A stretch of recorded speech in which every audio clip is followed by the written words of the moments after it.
Hello students, hope you're all doing good. In this video, we are going to discuss about the various types of ectopic pregnancy in detail and also the management for ectopic pregnancy. Okay. Now, as we have already seen, which is the most common site of ectopic pregnancy? Yes, it is the fallopian tubes. So, fallopian tubes are the most common site of ectopic pregnancy.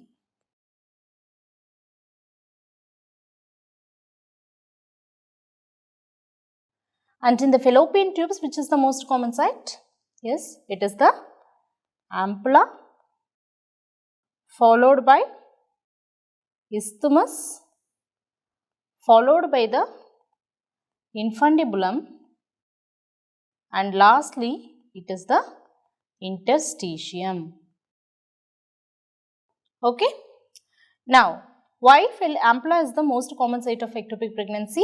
We have seen two reasons. One, there is a increased number of plicae in the ampulla, and also it is the site of fertilization. Okay. And followed by fallopian tube, which is the most common site? Yes, it is the ovaries. Ovaries are the second most common site, right? So, in this picture, we will see what are the various sites of ectopic pregnancy. Yes, it is the fallopian tube, which are the commonest site.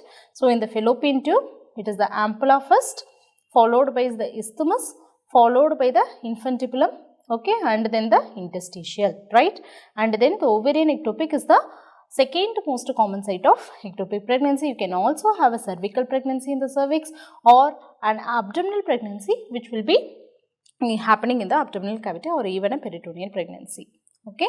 Now, if you take a tubal ectopic, it can have two fates. Okay.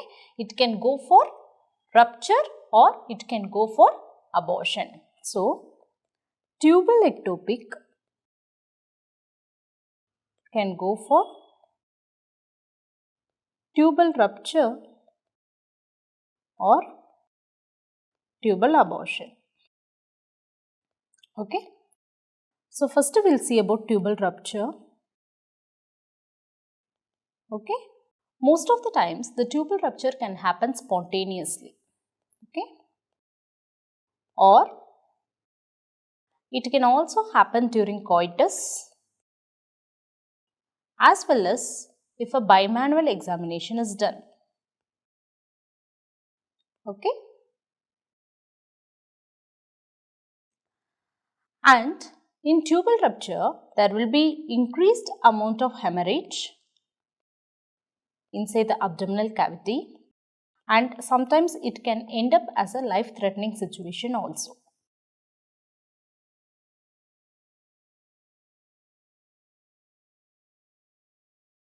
Okay. So, this is a picture for tubal rupture. Okay. So, an ectopic has formed here and it is going for rupture, where you are able to see the blood that is coming down, it is getting collected. Okay. So, either it can get collected in the pouch of ductlets or it can form a hemoperitoneum, and sometimes it can also irritate the uterus. Okay. So, this is a laparoscopic picture, okay, where you are able to see ectopic pregnancy at 5 weeks of gestational age that has gone for a rupture, and you are able to see the blood has come out and it has got for clotting. Okay. Next one, there can be tubal abortion also. How tubal abortion happens means, mostly in the cases of a ectopic that has implanted in the infundibulum. What happens is, the products of conception will be expelled into the abdominal cavity through the ostium. Okay. So, when an ectopic is present in the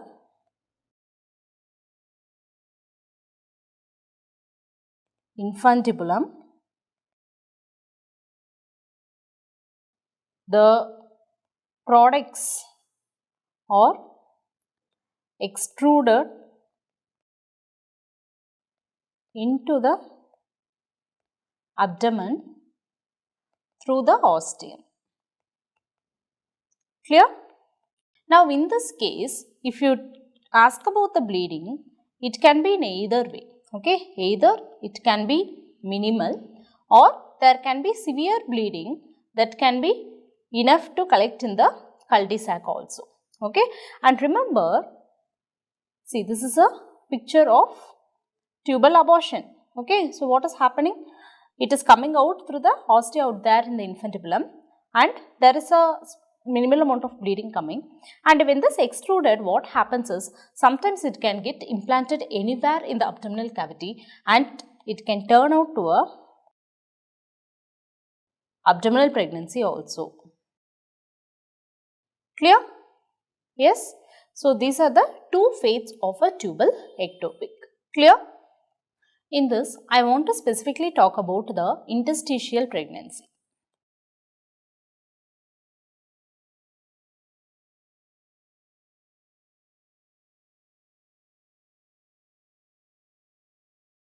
Okay. So what is an interstitial tubal ectopic? It implants in the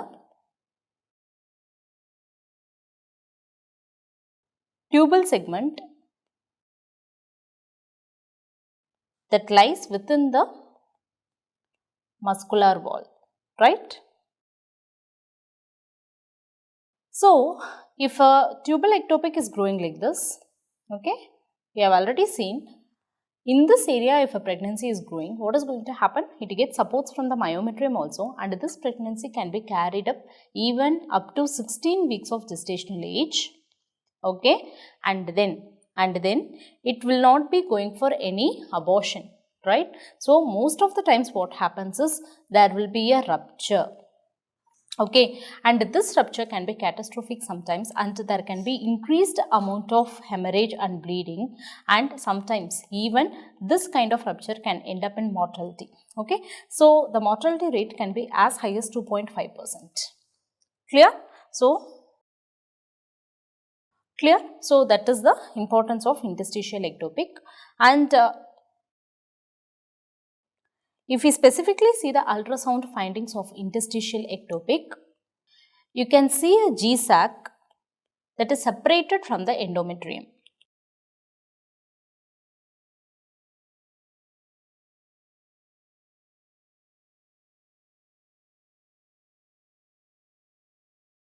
Then this G-sac can be seen more than 1 centimeter away from the endometrial cavity.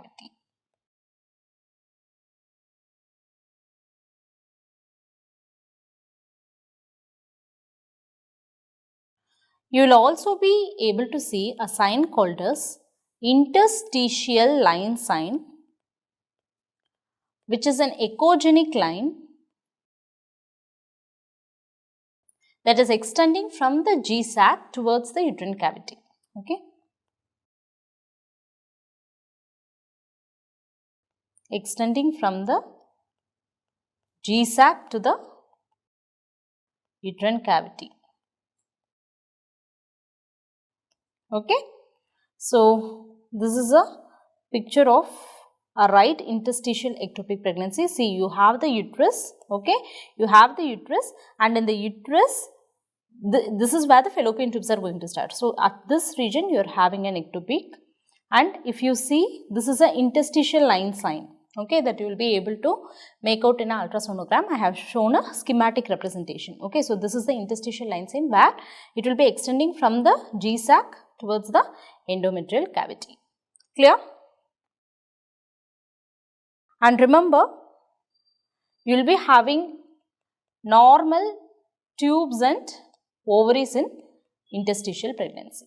Clear? Okay. So, at this point, I want to make clear about what is interstitial pregnancy and what is angular pregnancy. Okay.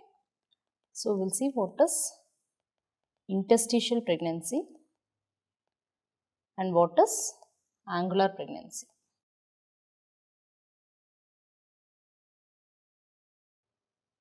Okay. So, already we have seen interstitial pregnancy is a pregnancy which happens in the interstitial part of the fallopian tube, right? Yes. So, it happens in the interstitial part of the fallopian tube. Whereas angular pregnancy is a pregnancy that happens in the endometrial cavity itself. Okay, but remember, it will be happening just medial to the uterotubal junction. Okay, suppose if I draw a pic like this, see, if I draw a pic like this, okay, so you have an interstitial pregnancy here. Okay, so this is the tubes. Okay, let us consider this as the uterus. Okay, the endometrial cavity or the uterus is starting from this. So, a pregnancy which is happening in this interstitial part of the fallopian tube is an interstitial pregnancy. Whereas an angular pregnancy happens in the endometrial cavity alone, just medial to this uterotubal junction. Okay, and it is seen in the supralateral aspect of the endometrial cavity. Can you understand? Yes. So, this happens in the endometrial cavity, and we have seen two criteria. What is the criteria? It is seen medial to the uterotubal junction and it is seen in the supralateral aspect of the uterus. Okay. And then we have to see the relationship to the round ligament. Suppose if you take the round ligament, okay, here, okay, so this is where the round ligament starts. Okay, so let us take this as a round ligament. If you take round ligament, the interstitial pregnancy will be lateral to the round ligament, whereas angular pregnancy will be medial to the round ligament. Clear? So, relationship to the round ligament. Okay.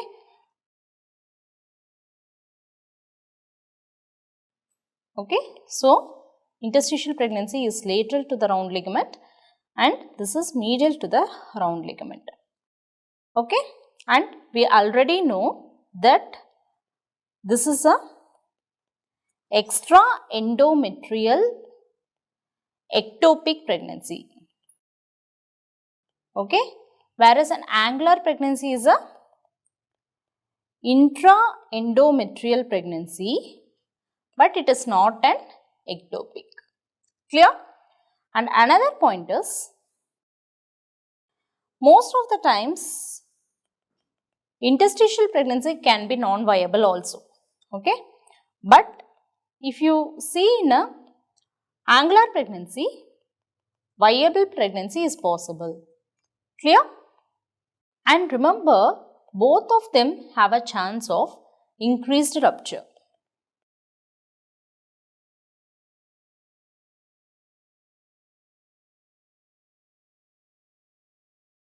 Okay? And if you see the ultrasound findings in interstitial pregnancy, we have already seen, you will be able to appreciate interstitial line sign. Okay? And a G-sac is seen separately from the uterine cavity.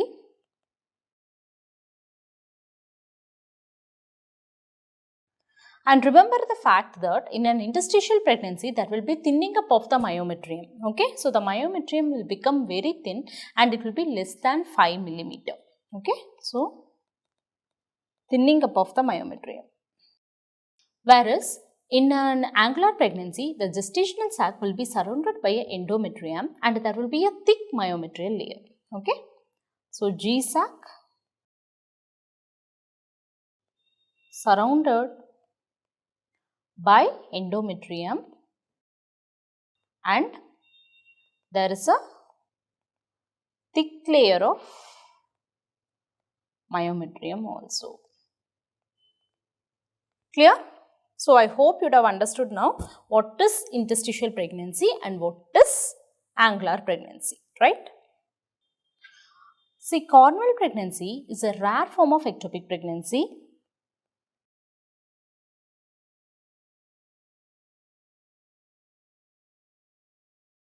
And in this, the pregnancy will be happening in the rudimentary horn of the uterus. Okay, so that is uterus with the Mullerian anomalies, and that rudimentary horn can be communicating with the uterine cavity or it may not be communicating with the uterine cavity. Okay, so it happens in the rudimentary horn of the uterus. Clear? And remember, Cornual pregnancy is a kind of ectopic pregnancy. Clear? Now we will see the images for better understanding. Right? Okay. So this is the interstitial pregnancy. Okay. And this is the angular pregnancy. Okay. See, it is in the supralateral aspect of the endometrial cavity. Okay. And if you take the round ligament, it is medial to the round ligament. Okay. Whereas an interstitial pregnancy is lateral to the round ligament. Okay. And this is a Cornual pregnancy. You are able to see two horns of the uterus here, and most of the times it will be happening in the rudimentary horn of the uterus. Okay. And these two types, okay, that is interstitial and Cornual, are a type of ectopic pregnancy, whereas angular pregnancy is not considered to be a ectopic pregnancy. Clear? Okay. Now, ovarian pregnancy is the second most common type of ectopic pregnancy, but even then it is very rare. Okay. So, it is rare and it can happen in 1 in 7,000 pregnancies. Okay. And one important thing is the diagnostic criteria for ovarian pregnancy is given by the Spiegelberg's criteria. Okay. So, it is Spiegelberg criteria. Okay. We will see one by one what are the criteria. Like first one, see, whenever there is an ectopic pregnancy in the ovary, the ipsilateral tube should be normal and it should be distinct from the ovary, right? So, that is the first point.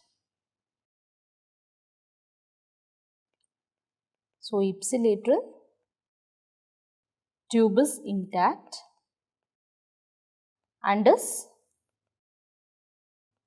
distinct from the ovary. And for sure, you should be able to see a gestational sac in the ovary itself. Okay. So, there should be a G-sac in the ovary. Okay.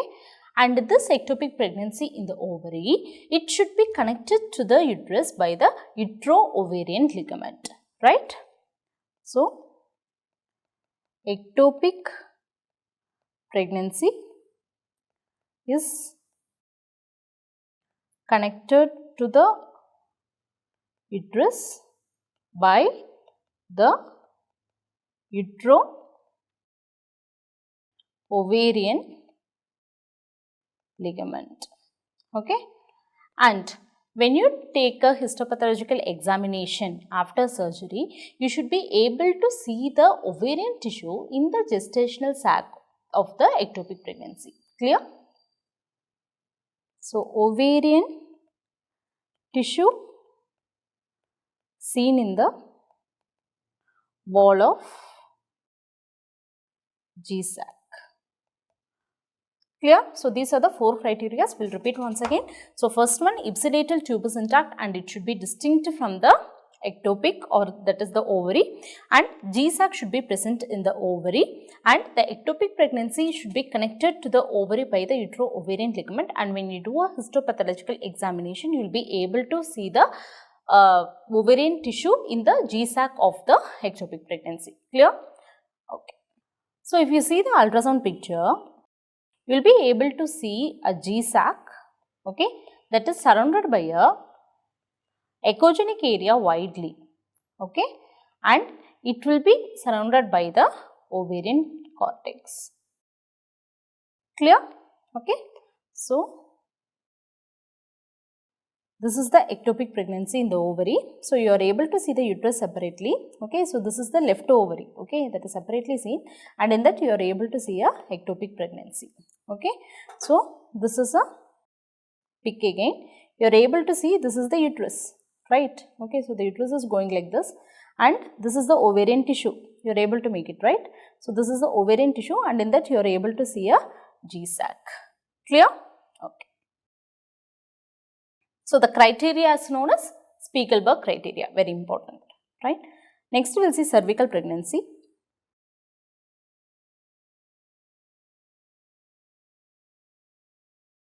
See, cervical pregnancy is also one of the rarest pregnancies, that it will occur only in less than 1% of the people. That means it is very rare and it can occur in 1 in 9,000 pregnancies, right. So, what is happening here? The blastocyst implants in the endocervical canal.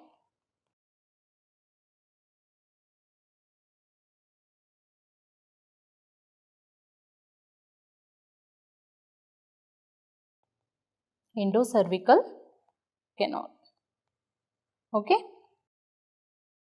And in 90% of the women with the cervical ectopic pregnancy, they can have painless vaginal bleeding. Okay. Sometimes you have to differentiate this with miscarriage. Okay. And you have criteria for cervical pregnancy also, that is, the older criteria was Rubin's criteria and the recent one is Hallman criteria.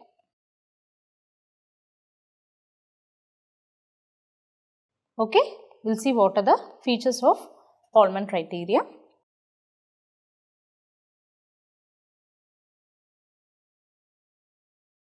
If we take the cervical os, we have two os, right? You will have an internal os and you will have an external os. Okay, the internal os will be closed and the external os will be partially open. Okay, and the G-sac will be seen attached itself to the endocervix. G-sac attached to the endocervix, and as we have already seen, bleeding can be present. Clear? Now we will see what are the USG features of cervical ectopic pregnancy.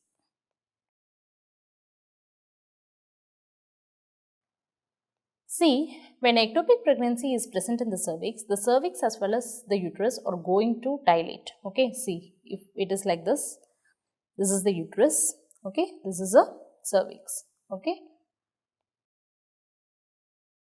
A pregnancy is happening here, okay, in the endocervical canal, and what is going to happen is, this is going to dilate the cervix and sometimes dilatation of the uterus is also going to take place, okay. So, finally, if you see, since both are dilating, you will be able to see a hourglass shape, okay, and definitely there will be a empty uterine cavity. And where will be the G-sac? Yes, at the level of cervix.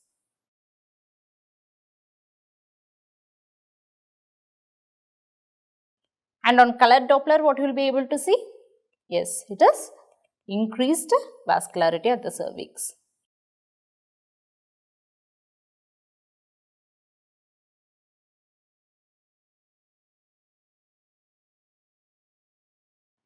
And there is a sign called as negative sliding sign. Okay. So, what does this negative sliding sign means? When you are using the vaginal probe to move the cervical ectopic, it will not move any further. Okay. So, with the probe it is not moving. So, it is known as negative sliding. It is not sliding by the probe movement. Okay. So, vaginal probe fails to move the implanted gestation.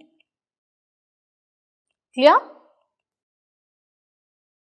Okay, so you will have an empty uterine cavity, G-sac at the level of the cervix, and then you will have a hourglass shape because both the uterus and cervix is going to get dilated.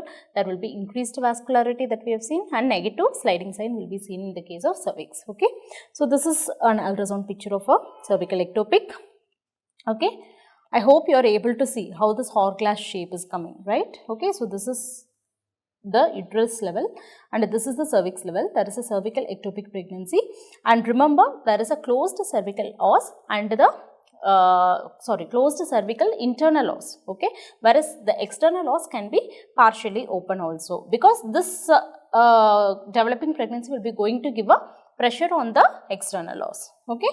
And remember, this is also another important criteria, you will be having an empty uterine cavity, right. Next we will see about the abdominal ectopic.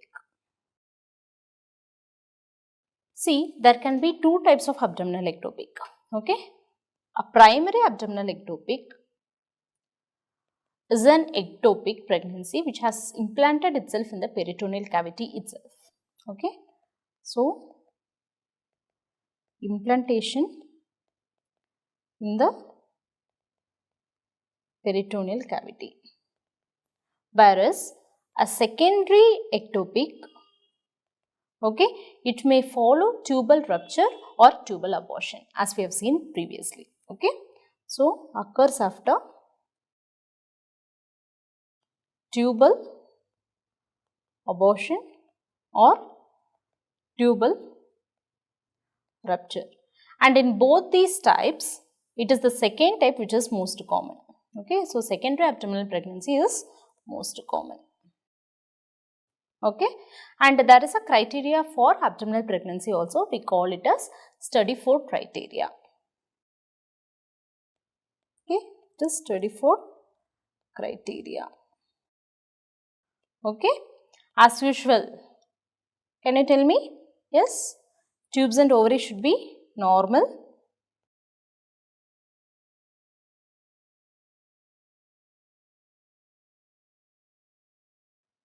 Second one, pregnancy should be exclusively linked to the peritoneum, okay.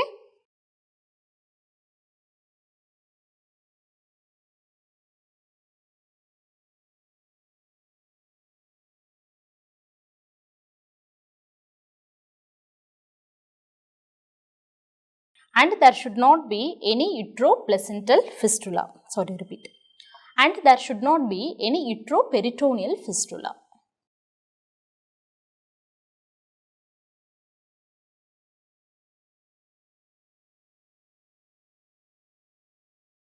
Okay, so almost in the ultrasound findings also it is very easy, right. So, we should be able to see the fetus or the placenta in the abdominal cavity.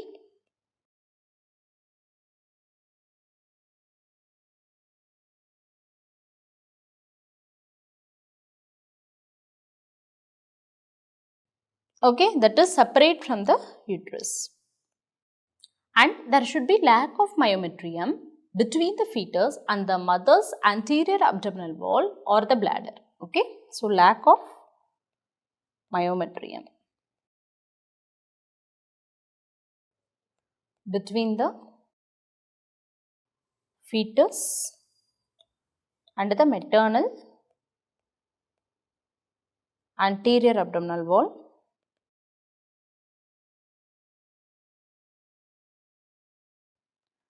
or bladder, okay. And since it is present in the abdominal cavity, there will be bowel loops that will be surrounding the gestational sac or the embryo, okay. So, bowel loops surrounding the sac. See, this is one of the ectopic pregnancy where the pregnancy can continue even up to term, okay. So, that should be kept in mind, okay. If it is an abdominal pregnancy, a pregnancy can go even up to term in the abdominal cavity, okay. So, this is a picture, I hope you are able to appreciate, okay. You have, see, this is the uterus, okay, this is the uterus, okay. You have the uterus bladder here and the baby is comfortably lying in the abdominal cavity and it is a term baby. Can you able to appreciate, okay. See, similarly here also in the ultrasonogram, see a pregnancy, okay, that is separate from the uterus, okay. So, this is where the uterus is, okay, but the baby is lying comfortably here, you are able to see the head, everything, okay. The baby is completely developed here also, it is completely seen in the abdominal cavity, okay. And in some cases, if needed, apart from ultrasound, MRI can also be done in these cases. Clear? Next we will see about cesarean scar pregnancy.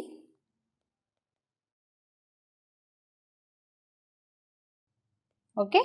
So here what is happening is the implantation is happening in the myometrium of the previous cesarean section scar. Okay.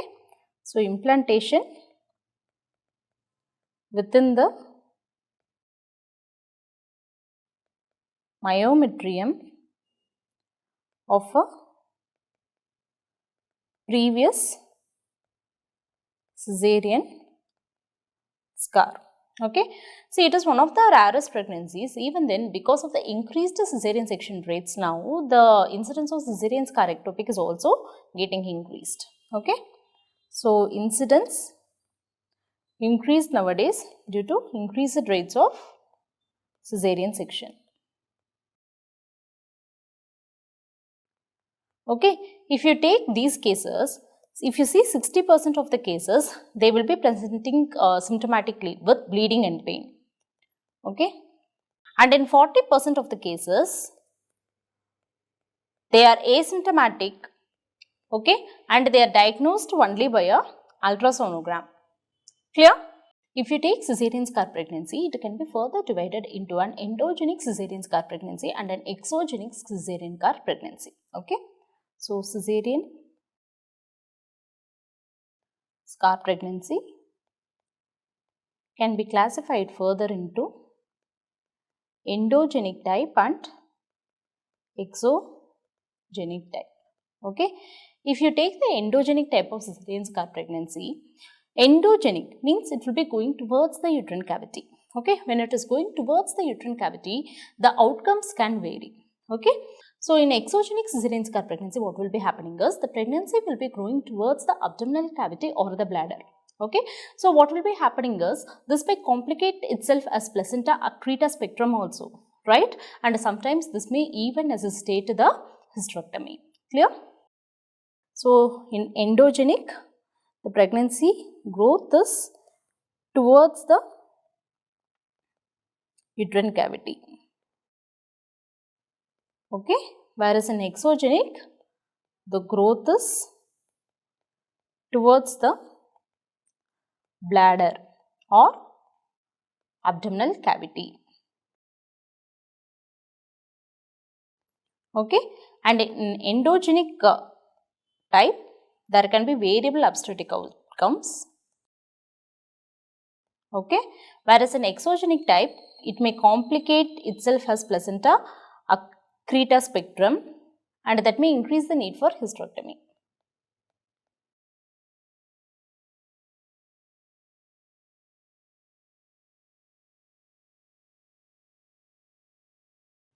Okay.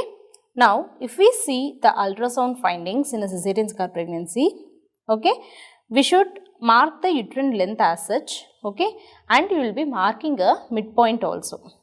Suppose if it is distal to this midpoint of the uterine length, then it is a cesarean scar pregnancy, possibly if she already has a history. And suppose if it is proximal to this line, then it can be considered as a intrauterine pregnancy that has happened at the cervico-isthmic junction. Okay.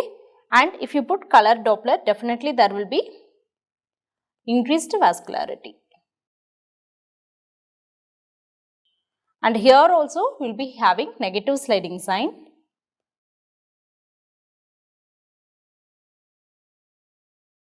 So, the probe fails to move the implanted gestational sac. Okay.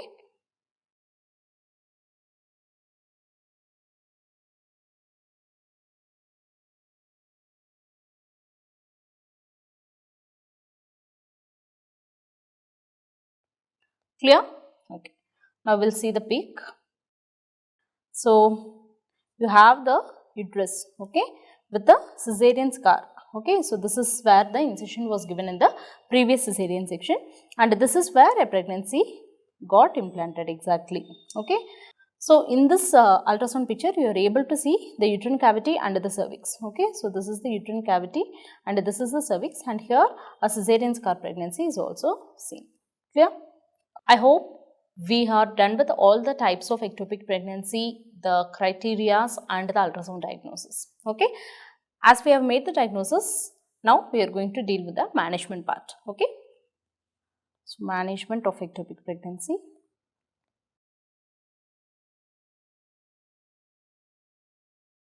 First, we will see for a tubal ectopic. Okay, since this is the most common one. See, you can have two modes of management, either a medical management or a surgical management. We will see the criteria for that also. Okay. So, medical management and surgical management.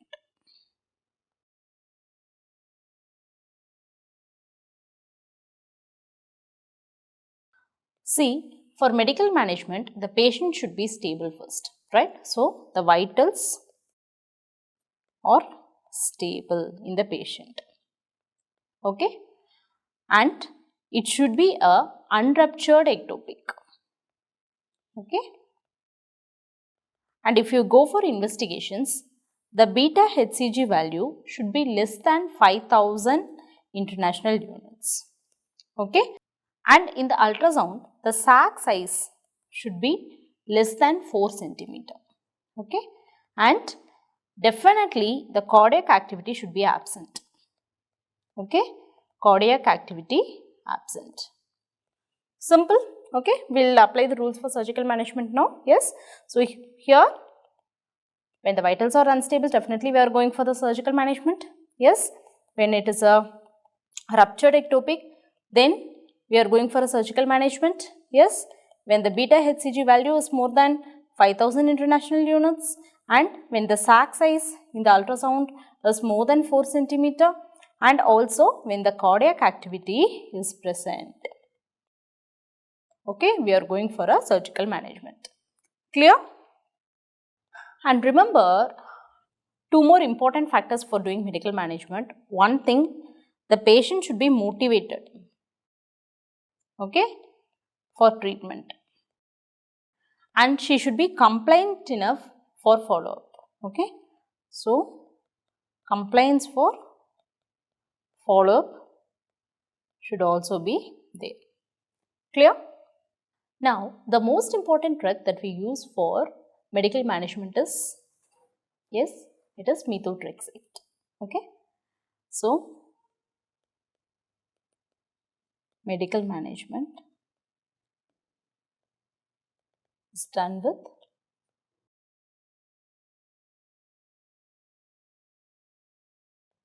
methotrexate. First, we will see what is methotrexate, then we will go on for the regimens, right? See, methotrexate is a folic acid antagonist.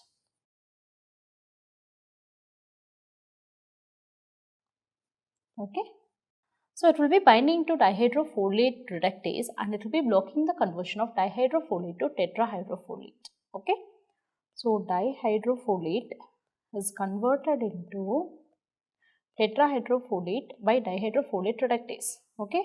Now, methotrexate binds to this, okay, and this conversion is not happening. So, tetrahydrofolate is not formed. Okay. So, methotrexate is active against most of the rapidly proliferating cells. Okay. So, that includes not only trophoblast but also the gastrointestinal mucosa, the bone marrow, the respiratory epithelium, etc. Okay. So, acts on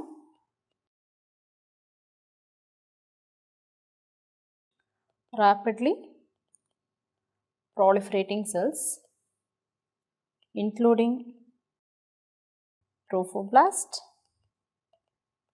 gastrointestinal mucosa, bone marrow and also the respiratory epithelium.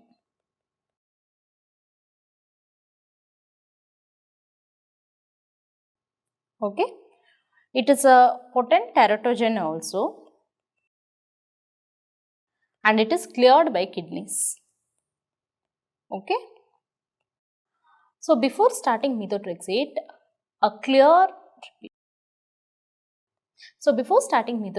you should obtain CBC, LFT and RFT test. Okay. So, CBC, LFT, RFT to be done before starting it.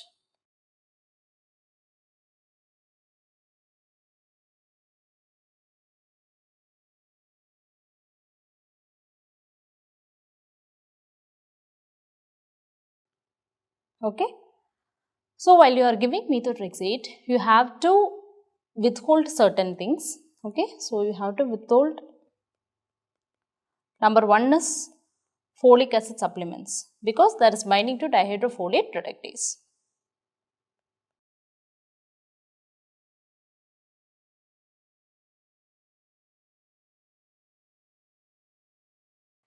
Next one, you have to stop NSAIDs also, okay, because they decrease the renal clearance of the drug, okay, and hence it may increase the renal damage, okay. Alcohol should also not be taken because it can worsen the liver function.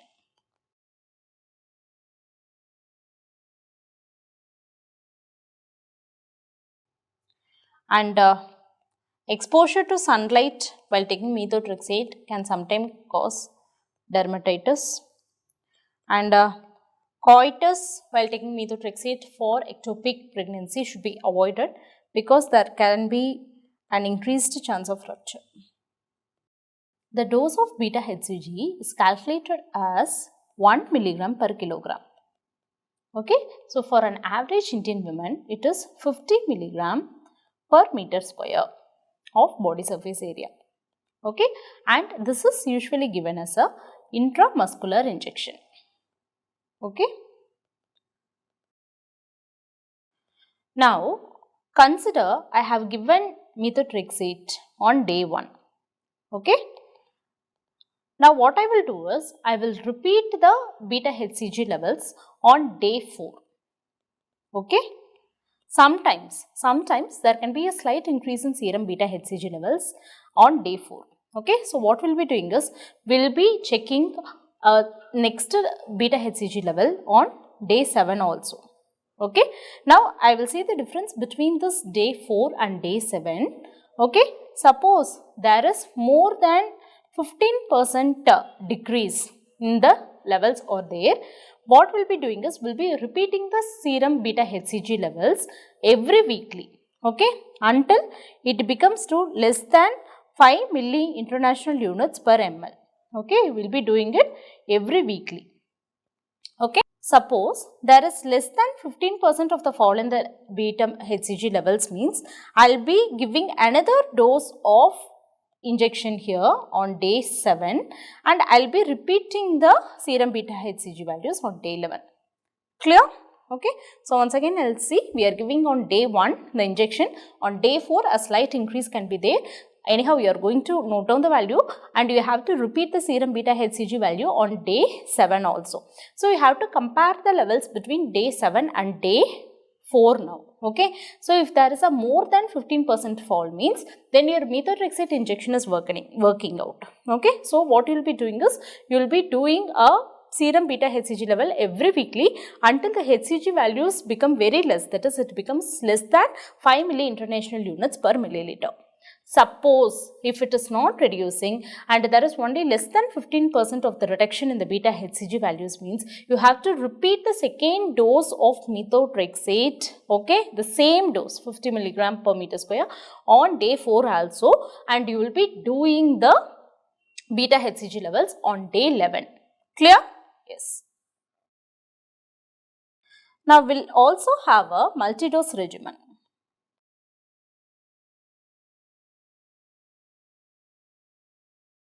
Now, in multi-dose regimen, we will be giving methotrexate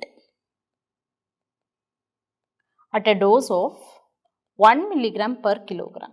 On the days when we are not giving methotrexate, we will be giving folinic acid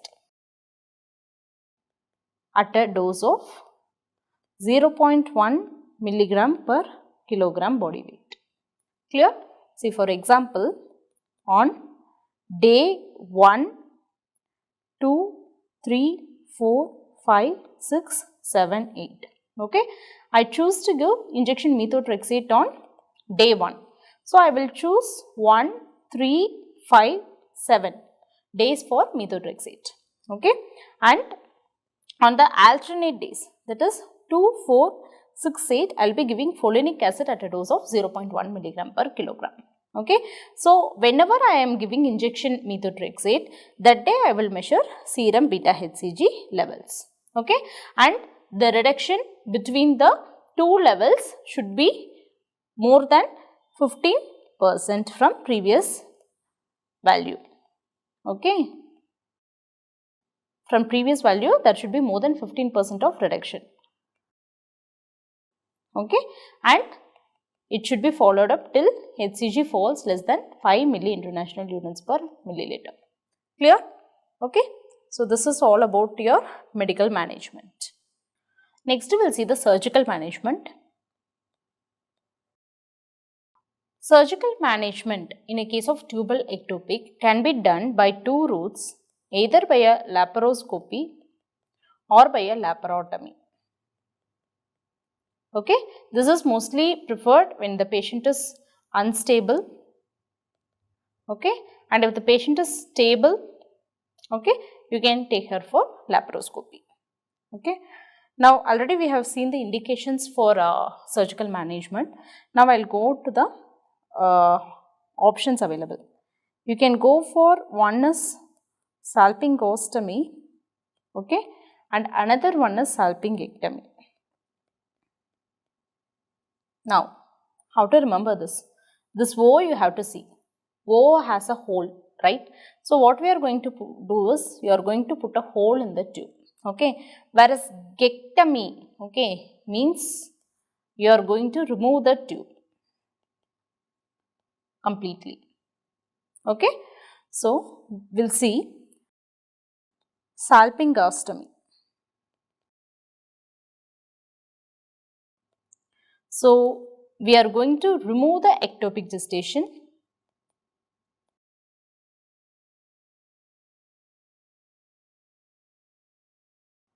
through an incision made on the tube.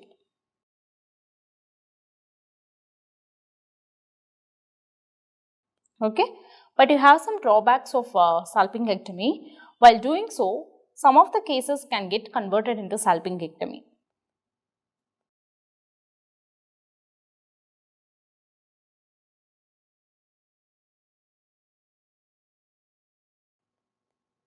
And if you are just leaving the tube as it is, we have already seen that there is a increased risk of ectopic pregnancy when there was a prior ectopic pregnancy as well as when there was a tubal surgery, right? So, the risk of ectopic pregnancy is increasing in this case if you do a salpingostomy. Okay. So, the preferred method is salpingectomy. Okay, where we will be removing the tube, and a total salpingectomy, that is complete removal of the tube, is preferred always. Okay, because number one, sometimes the tubal damage already would have been extensive. Okay, the tubal damage is already extensive, and there was a bleeding happening which is uncontrolled bleeding. Okay, and the ectopic pregnancy is too large.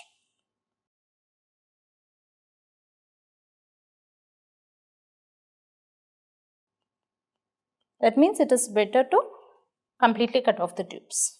Okay, and you will be reducing the risk of ectopic pregnancy in the future pregnancies. Okay,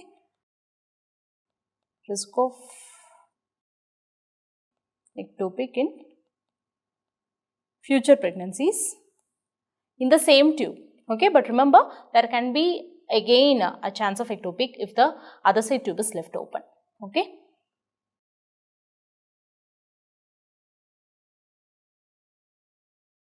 So, this is a picture of salpingostomy, it's a hole, right? So, we will be just putting a hole here. Okay, most of the times you can do it by hydrodissection, and you can leave it unsutured also. Okay, and this is salpingectomy, where you will be cutting off the tubes completely. Clear? And next ectopic we have discussed is ovarian ectopic. So, ovarian ectopic management.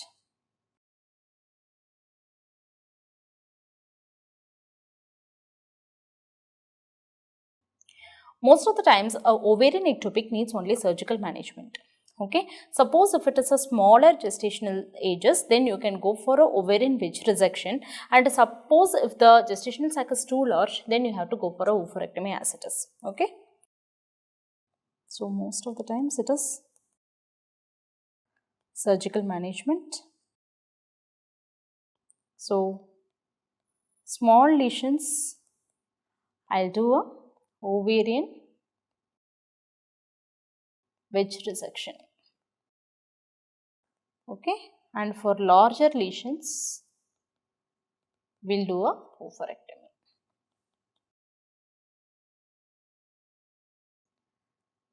Okay, next is cervical ectopic. In case of cervical ectopic, you can prefer to go for a medical management or a surgical management. And in the medical management, you can prefer to take single dose regimen or a multi-dose regimen, as we have discussed previously. And since it is a cervical ectopic, sometimes suction and evacuation are right. In rare cases, hysterectomy can also be needed. Okay. Next is abdominal ectopic management.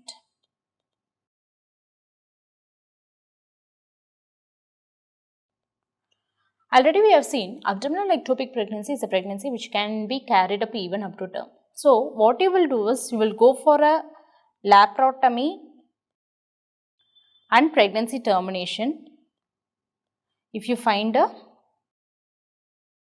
abdominal ectopic at term, and in this case the placenta removal will be difficult. Okay, you have to carefully clamp the blood vessels that are supplying the placenta, and you have to try to remove the placenta. But in some cases, when it is adherent to the bowels or something, okay, in that cases it cannot be removed. Okay, so what they advocated, sometimes the placenta can be left inside to itself. Okay, and you have to monitor for absorption of the placenta by doing serum beta HCG levels, color Doppler, and even MRI. But remember, this placental absorption may take months or years. Okay, sometimes if it is left alone, a course of methotrexate postoperatively can also be given. Okay, and suppose if you had find it earlier in gestation itself, then you can give a local injection of vasopressin inside the gestational sac. Okay, if you find it in early gestation. Clear? Okay. Now suppose it was a heterotopic pregnancy. What you will be doing is, you will be doing steps that will include to disrupt the ectopic pregnancy alone. Okay, suppose you can give a potassium chloride injection into the sac, or hyperosmolar glucose into the sac. Definitely, what we are doing, methotrexate is not given. Methotrexate not given in heterotopic pregnancy.